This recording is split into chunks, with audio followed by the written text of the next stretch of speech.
로마서 15장 7절 한 절 말씀을 봉독해 드립니다. 로마서 15장 7절입니다. 이러므로 그리스도께서 우리를 받아 하나님께 영광을 돌리심과 같이 너희도 서로 받으라. 지난주에 앞에 있는 6절에서 하나님의 영광이 우리의 한 마음, 한 뜻 속에 나타난다는 것을 확인했었습니다. 하나님은 우리 중에 어느 한 사람을 사랑하실 때 그를 사랑하려면 다른 사람을 외면해야 되는 분이 아니라고 했습니다.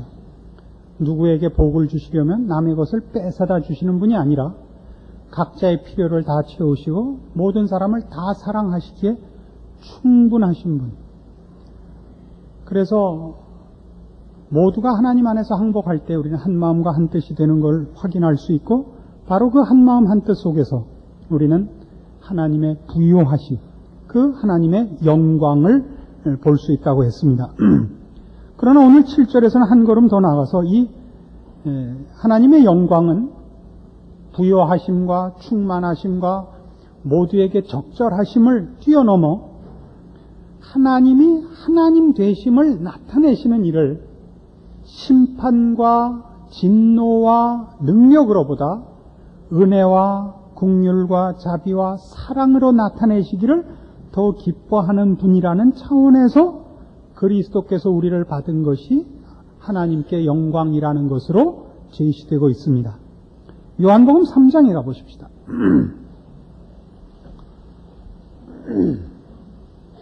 잘 아시는 요한복음 3장 16절입니다.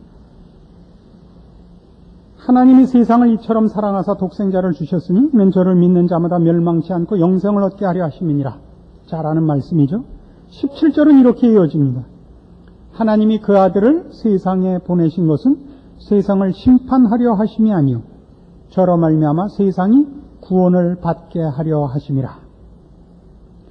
하나님은 우리를 벌 주시는 것이 어떤 의미에서 공의로우신 판결이실 겁니다.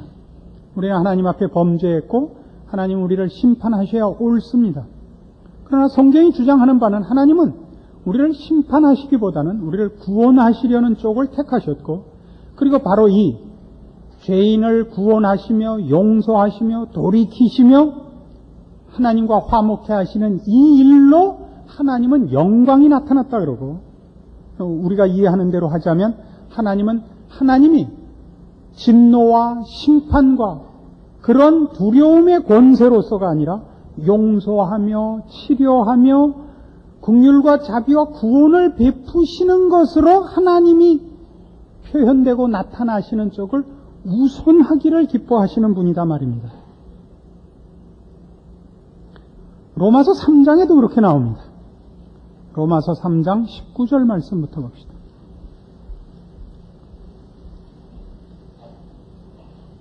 우리가 알거니와 무릇 율법이 말하는 바는 율법 아래 있는 자들에게 말하는 것이니 이는 모든 입을 막고 온 세상으로 하나님의 심판 아래 있게 하려 함이니라. 그러므로 율법의 행위로 그의 앞에 의롭다 하심을 얻을 육체가 없나니 율법으로는 죄를 깨달음이니라. 이제는 율법 외에 하나님의 한 의가 나타났으니 율법과 선지자들에게 증거를 받은 것이라. 곧 예수 그리스도를 믿음으로 말미암아 모든 믿는 자에게 미치는 하나님의 의인이 차별이 없느니라. 구원을 설명할 때 성경은 분명히 이 사실을 전제합니다. 우리가 구원을 얻을 자격이 없다는 것을, 우리가 심판 아래 있다는 것을, 하나님의 진노의 대상에 위치해 있다는 것을 전제합니다. 그것은 사실입니다. 그럼에도 불구하고 하나님은 우리를 심판하시기를 원치 않으시고 우리에게 벌 주시는 것을 기뻐 않으시며 구원하시기를 기뻐하사 예수 그리스도를 보내사 우리를 구원하셨습니다. 그리고 이것을 성경은 하나님의 의라고 합니다. 하나님은 공의로우십니다. 거룩하십니다. 전능하십니다. 그러나 성경은 하나님이 우리를 구원하시기 위하여 그의 심판을 보류하시고 우리를 구원하시기 위해 그 아들을 보내사 십자가에 못 박으시는 이것을 하나님의 의라고 합니다. 하나님의 오르심. 하나님의 오르심. 집안에서 큰애하고 작은애하고 싸우면 누구를 꾸중합니까? 누가 옳았는가를 따집니까? 큰애를 꾸중하는 법입니다. 보통. 왜요? 큰애잖아요. 큰애가 작은애하고 똑같이 옳고 그른 것을 따져서 큰애 5, 작은애 5 이렇게 나눠가죠. 작은 놈이 우기면 큰애가 저어줘야죠. 기준이 다르잖아요. 거기서 옳음은 누가 맞았느냐, 누가 틀렸느냐가 아니라 수준의 기준이 다른 것입니다. 하나님께서 옳다 하시는 것도 지금 그렇습니다. 하나님이 맞았느냐, 틀렸느냐, 옳게 행하셨느냐, 그릇되게 행하셨느냐가 아닙니다. 하나님은 우리 인간과 다르시도다 이겁니다. 그 다르심이 무엇으로 다르신 것이 강조되느냐? 힘과 권세와 그 두려움과 이런 것들이 아니라 용서와 구원과 은혜와 긍휼과 자비에 있어서 다르신 것, 하나님의 오르심인 것입니다. 하나님은 바로 이렇게 은혜와 자비와 긍휼과 사랑을 그 심판과 권세와 두려움보다 앞세우시기를 원하고, 이쪽으로 하나님이 증명이란 말은 좀 적당치 않은데, 이 밤낮 성경만 보니까 세상적인 표현이 이게 모자라요, 자꾸. 단말이에요. 아시겠습니까? 이것이 오늘 성경이 우리에게 말하려는 것입니다. 그리스도께서 우리를 받아 하나님께 영광을 돌리셨다는 말이 갖는 진정한 뜻입니다. 우리는 아주 중요한 걸 배워요. 우리가 사람끼리는 한 마음 한 뜻이 될 수 없으나 하나님 안에서는 한 마음 한 뜻이 될 수 있는 것은 하나님은 모두에게 충분하시기 때문에 비로소 한 마음 한 뜻이 됩니다. 그래서 우리가 한 마음 한 뜻이 될 때 우리는 하나님의 충만하심을 증거하여 하나님의 영광을 드러냅니다. 그러나 성경을 한 걸음 더 가서 지금 뭘 원한다고요? 하나님의 그 충만하심은 벌 주시고 두려움과 심판으로 임하시는 충만하심이 아니라 고치시고 회복하시고 용서하시고 구원하시고 은혜와 긍휼과 자비로 나타나시는 쪽의 충만함으로 더 앞세워 그 증거하시는 하나님으로 그 영광이 나타나기를 원하신다 이겁니다. 이 하나님은 이 은혜와 자비와 긍휼과 인애로 나타나시를 즐겨하시는 이 하나님은 그렇다고 해서 그것이 동정을 베푸는 차원도 아니라는데 하나님의 영광이 있습니다. 동정이 아닙니다. 하나님이 우리를 사랑하는 것은 은혜와 긍휼과 자비에서 그치지 않고 사랑으로까지인데, 사랑이란 대등한 관계를 원하시는 겁니다. 동정의 관계가 아닙니다. 요한복음 17장입니다. 요한복음 17장 21절입니다.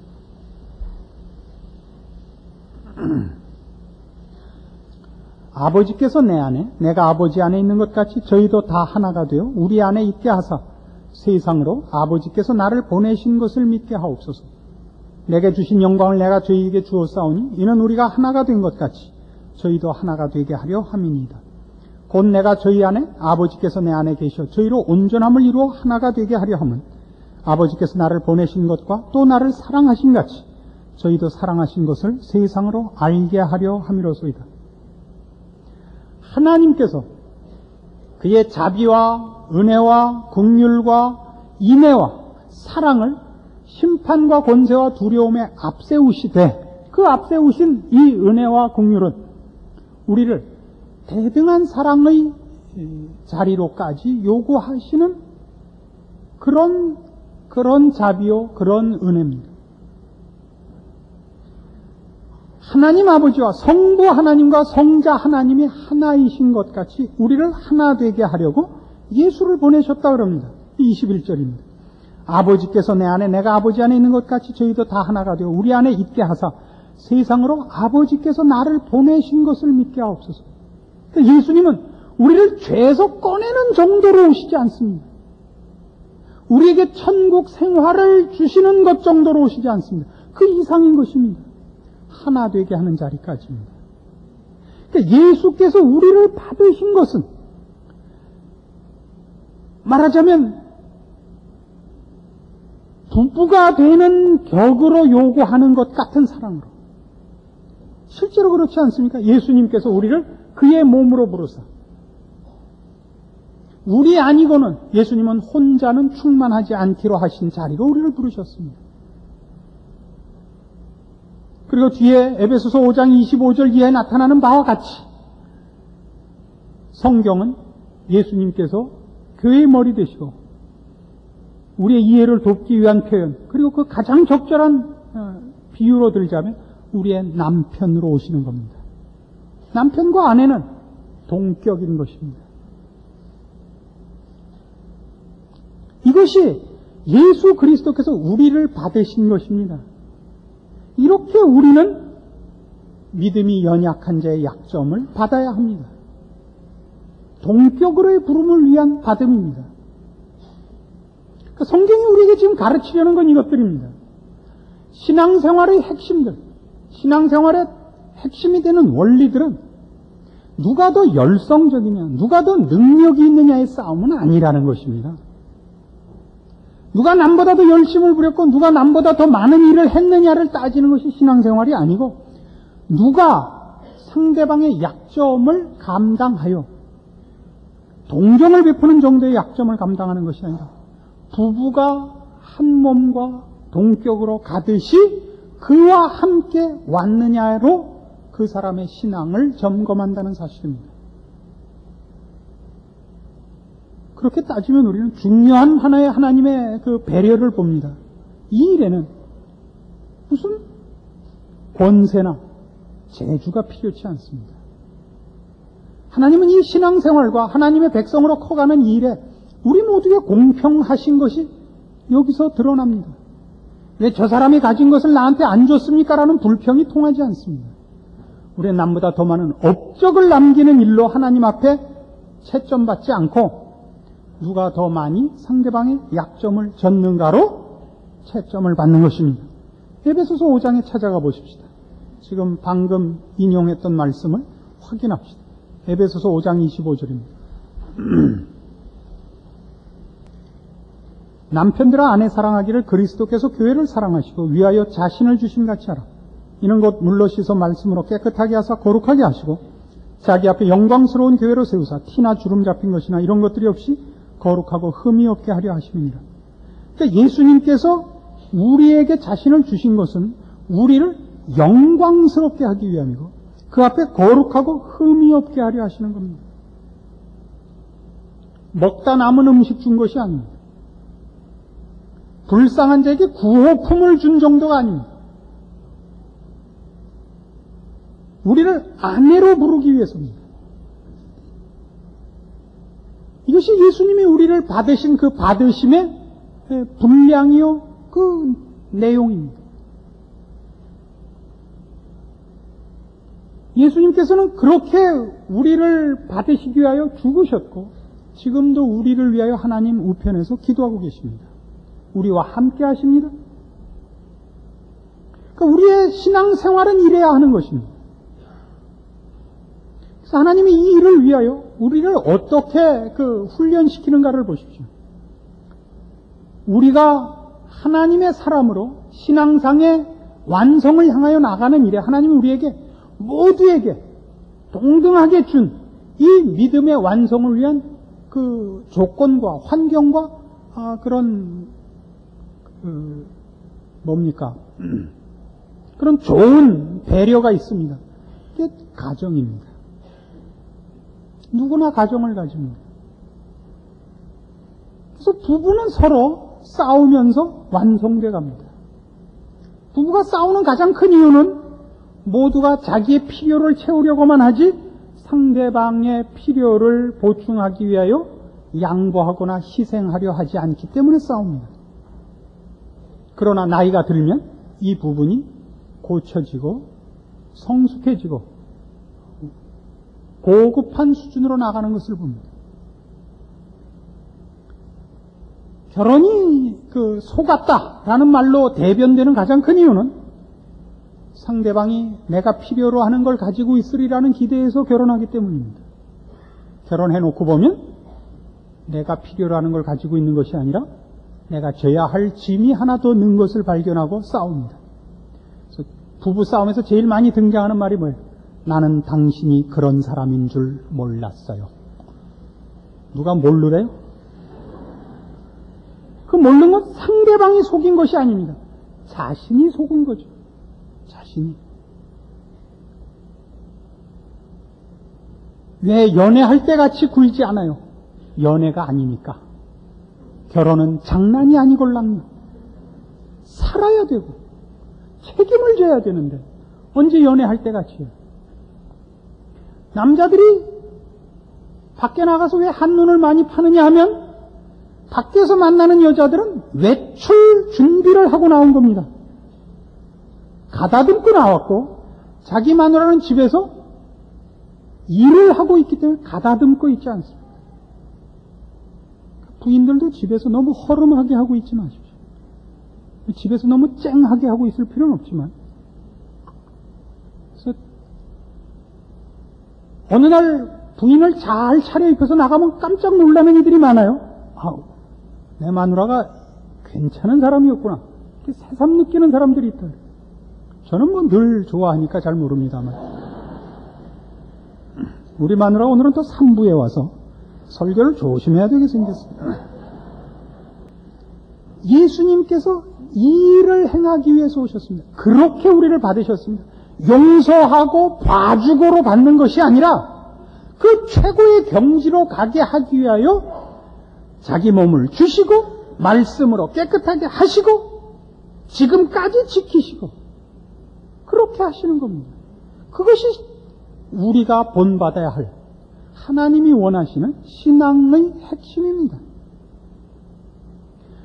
그래서 우리가 그렇게 되는 것은 29절 보시면 누구든지 언제든지 제 육체를 미워하지 않고 오직 양육하여 보호하기를 그리스도께서 교회를 보양함과 같이 하나니 우리는 그 몸의 지체임이니라. 아내에게 잘하는 것은 자기 몸에게 잘하는 것이라 그럽니다. 왜요? 부부는 하나이기 때문입니다. 그러니까 신앙에 있어서 중요한 핵심은 뭐냐면 누구에게 잘하는 것은 우리가 책임져야 할 어떤 다른 이에게 잘하는 것은 그게 자기에게 잘하는 것이다 이겁니다. 같이 가는 겁니다. 구제품을 베풀어서 같이 가는 것 아닙니다. 나는 앞장서 뒤에 오게 하는 것 아닙니다. 그에게 잘하는 것이 나에게 잘하는 것이요. 그가 훌륭해진 만큼 그것이 내 수준이요 내 상급입니다. 이것이 성경이 말하는 그리스도께서 우리를 받으신 것이요 하나님이 받으셔야 할 영광입니다. 그러니까 하나님은 은혜와 긍휼과 자비로 대표되시기를 원하시고 그 은혜와 긍휼과 자비가 사랑으로 까진 것입니다. 그가 누구에게 긍휼을 베풀고 누구에게 자비를 베푼 것은 그것이 사랑에 까지면 그 사랑은 하나님이 가지신 그 복되심과 그 거룩하심과 그 영광됨의 초대인 것입니다. 그래서 우리는 예수 그리스도 안에서 하나님의 이 은혜와 이 사랑과 이 영광을 받은 자로 우리는 마땅히 바로 그 하나님을 본받아 이런 것들로 하나님 앞에 열매를 맺혀야 되는 것입니다. 어떻게 해요? 빌립보서 1장. 지금 본 에베소서 다음이 빌립보서입니다. 빌립보서 1장 20절. 나의 간절한 기대와 소망을 따라 아무 일에든지 부끄럽지 아니하고 오직 전과 같이 이제도 온전히 담대하여 살든지 죽든지 내 몸에서 그리스도가 존귀 되게 하려 하나니 이는 내게 사는 것이 그리스도니 죽는 것도 유익함이니라. 그러나 만일 육신으로 사는 이것이 내 일의 열매일진데 무엇을 가릴는지 나는 알지 못하노라. 내가 그 두 사이에 끼었으니 떠나서 그리스도와 함께 있을 욕망을 가진 이것이 더욱 좋으나 그러나 내가 육신에 거하는 것이 너희를 위하여 더 유익하리라. 바울은 많은 고난 속에서 주의 일을 하며 두 가지 소원을 갖게 됩니다. 그 하나는 빨리 죽어서 주님 품 안에 가는 것이 큰 소원입니다. 그러나 동시에 그는 그를 필요로 하는 이들을 위하여 이 세상에 살아 교인들에게 유익을 끼치는 것을 또 하나의 소원으로 가집니다. 근데 그 둘 중에 어느 것을 택하기로 했다고요? 후자를 택하기로 하는 겁니다. 자기 하나만을 만족시키는 쪽보다는 자기로 인하여 유익과 이익을 받을 사람을 위하여 자기가 좀 더 고통스러울지라도 타인의 유익을 위한 쪽을 택하는 것, 이것이 바로 성도가 그리스도 예수 안에서 받은 사랑을 제대로 소화한 사랑인 것입니다. 그래서 그는 기꺼이 25절에 내가 살 것과 너희 믿음의 진보와 기쁨을 위하여 너희 무리와 함께 거할 이것을 확실히 아노라. 이쪽을 택하기로 하는 것입니다. 이것은 일찍이 우리가 사도 바울이 이 로마서 해오는 동안 우리가 확인한 바와 같이 내 골육지친, 내 민족, 내 백성이 구원을 받는 문제에 있어서 필요하다면 내가 저주를 받아도 좋다라고 고백한 것과 일관된 사상이 아닙니까? 이것이 사랑입니다. 사랑은 사랑하는 대상이 잘 되기 위해서라면 내가 해를 받아도 좋다고 생각하는 것입니다. 모세도 그랬습니다. 출애굽하여 시내산에 도달하여 율법을 받으러 올라간 동안 백성들이 밑에서 범죄하여 하나님 앞에 진노의 대상이 됩니다. 내가 이 백성을 다 멸하고 너로 새 민족을 이루리라. 모세가 뭐라고 대답했죠? 하나님 그러시려면 내 이름도 생명책에서 빼주십시오. 이것이야말로 하나님이 좋아하시는 신앙의 내용들인 것입니다. 골로새서 1장으로 갑시다. 빌립보서 다음이 골로새입니다. 이 성경도 이렇게 쉽게 찾게 하려고 얼마나 애를 써서 준비했는지 모릅니다. 에베소서, 빌립보서, 골로새서 1장 24절 내가 이제 너희를 위하여 받는 괴로움을 기뻐하고 그리스도의 남은 고난을 그의 몸된 교회를 위하여 내 육체에 채우노라. 이해하시겠죠? 그리스도의 남은 고난 뭐예요? 주께서 왜 오셨어요?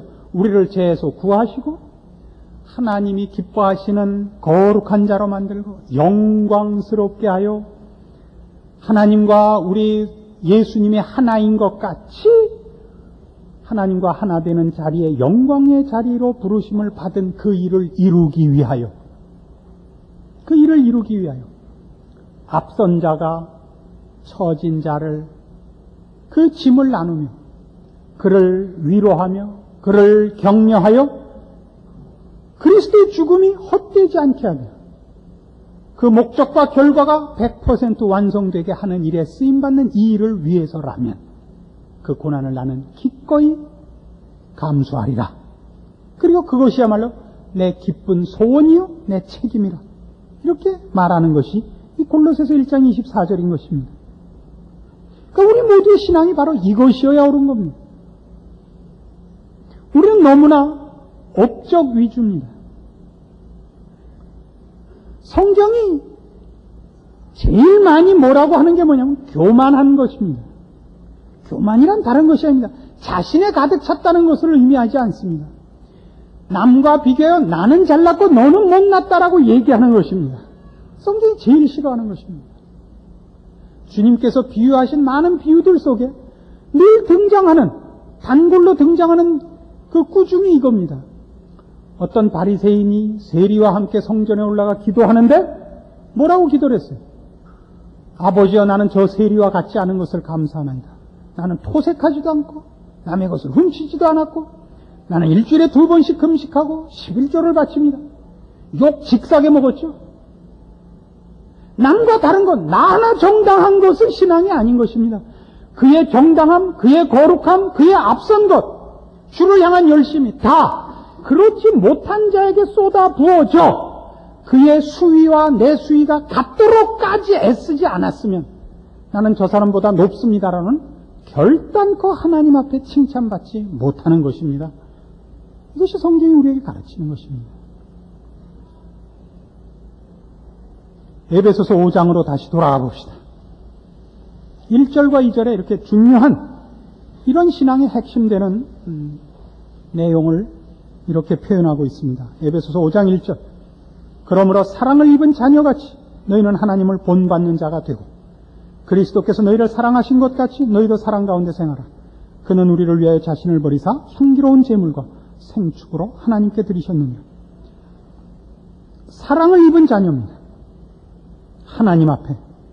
그래서 우리도 사랑을 베풀어야 됩니다. 하나님이 우리를 하나님의 영광의 자리에 초대한 것 같이 우리 모두에게 맡겨진 그 일도 우리가 맡은 연약한 자의 약점을 담당하여 그를 내가 가는 자리까지 인도하고 함께 올 수 있도록 하는 것이어야 됩니다. 이 일을 위하여 그리스도께서 자신을 버리사 제물이 되셨습니다. 이 제물을 뭐라 그러죠? 향기로운 제물이라고 합니다.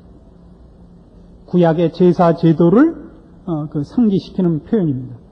구약의 제사를 보면 그 이스라엘 백성이 하나님 앞에 나올 때 여러 가지 제물을 가지고 나와 하나님과 만나야 했습니다. 화목제, 번제 이런 제물들을 바쳐야 했는데 그 제물을 하나님 앞에 태워 드리는 것을 하나님이 흠향하십니다. 기쁘게 그 냄새를 맡으십니다. 그 냄새를 기뻐하는 것은 시체 썩는 냄새를 좋아하는 것이 아닙니다. 그것으로 말미암아 심판하고 벌줘야 되는 죄인들을 하나님이 화목하게 만나시는 것을 좋아하신단 말입니다. 하나님은 누구를 벌주는 것을 기뻐하시지 않고 그가 돌이키고 하나님의 복받는 자 되며 하나님과 화목한 자리로 오게 되는 이 일을 제일 좋아하신단 말입니다. 그래서 예수 그리스도께서 하나님 앞에 제물로 죽으신 것을 하나님이 기뻐 받으시는 것은 하나님이 우리 모두를 사랑하시고 우리가 벌받고 심판받고 영벌의 자리에 가는 것을 원치 아니하시고 우리가 하나님 앞에 복받고 영생을 살며 하나님의 그 영광스러운 초대의 자리에 오게 되는 것을 기뻐하시기 때문에 이 제물을 향기로운 제물이라 하시는 것입니다. 그래서 다시 확인해 보십시오. 여러분이 무엇으로 하나님 앞에 영광을 돌릴 것이냐? 이겁니다. 향기로운 제물이 되셔야 합니다. 이것보다 하나님이 더 좋아하시는 것은 없습니다. 맞는 소리 하는 게 다가 아닙니다. 옳은 소리 하는 게 다가 아닙니다. 누가 더 많이 양보했느냐, 누가 더 많이 지고 희생하고 죽었느냐의 싸움이 신앙입니다. 그러니까 성경은 거듭거듭 우리에게 무엇을 강조합니까? 섬김을 받으려거든 섬기라. 으뜸이 되고자 하거든 너희도 섬기는 자가 되라. 하늘에 썩는 미랄이 되라. 자기를 부인하라. 십자가를 져라. 작은 일에 충성해라. 어린 소자에게 물 한 그릇 줘라. 이런 것들이 성경에서 강조되는 이유가 이겁니다. 남보다 더가 아닙니다. 더 앞장서는 싸움이 아닙니다. 더 많은 짐을 지는 싸움입니다. 그래서 신앙생활을 하면 어떻게 된다고요? 형통해지지 않습니다. 더 많은 짐이 여러분에게 오고 여러분에게 더 많은 짐이 온 것은 여러분이 더 많이 하나님 앞에 쓰임 받는 증거요. 하나님 앞에 제대로 살고 있는 표가 될 것입니다. 예수를 믿었더니 뭐든지 잘 되고 고민이 없고 짐도 없어졌으니까 하나님이 포기하신 겁니다. 고통을 면하려고 예수를 믿지 않습니다. 향기로운 제물로 바쳐지려고 그래야 하나님의 뜻을 이루며 하나님의 영광이 증거되기를 바라서 하나님 앞에 받은 사랑을 열매 맺기 위하여 우리의 소원을 주 앞에 두고 사는 자들인 것입니다. 기억하시고 이 일에 실패하지 않는 하나님의 사람으로 승리하는 여러분들 되기를 권합니다. 기도하십시다. 하나님 아버지 은혜를 감사합니다. 우리가 우리의 짐을 지게 하시고 그것이 하나님이 좋아하시는 제물인 것을 기억하여 기쁨으로 충성하는 우리들 되게 하사 우리의 인생으로 열매 맺는 인생 되게 하시며 주께 연락받는 인생이 되게 하옵소서. 우리가 있는 곳에 거기 평화가 있고 거기 구원이 있고 거기 긍휼과 자비가 있고 거기 하나님의 임재가 있는 복된 존재들이 다 되게 하옵소서. 예수님의 이름으로 기도합니다. 아멘.